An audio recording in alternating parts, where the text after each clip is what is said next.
Magandang umaga, ngayon po'y araw ng Lunes, July 8, 2024. Update po muli sa lagay ng panahon. Ayon sa Pag-asa, Intertropical Convergence Zone or ITCZ, nakakaapekto sa Mindanao at Palawan. Easterlies naman nakakaapekto sa eastern section ng Luzon at Visayas. Wala pong bagyo o low pressure area na minomonitor sa loob ng ating Philippine Area of Responsibility na maaaring makapekto sa ating bansa.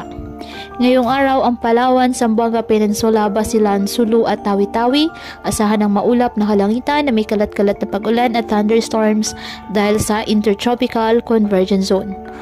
Ang Eastern Visayas, Bicol Region, Quezon, Aurora, Isabela at Cagayan, bahagyang maulap hanggang sa maulap na halangitan with isolated rain showers or thunderstorms dahil po sa easterlies. At ang nalalabing bahagi ng bansa kasama ng Metro Manila, bahagyang maulap hanggang sa maulap na halangitan with isolated rain showers or thunderstorms dahil naman sa mga localized thunderstorms. Kaya patuloy pa rin po natin na pinag-iingat ang ating mga kababayan sa banta po ng mga posibilidad ng pagbaha at pagguho ng lupa, lalo na kapag may malalakas na ulan.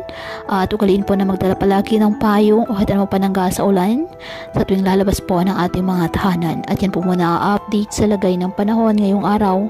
Muli patuloy po tayo na mag-ingat at palaging tandaan, God loves you. Stay safe and God bless.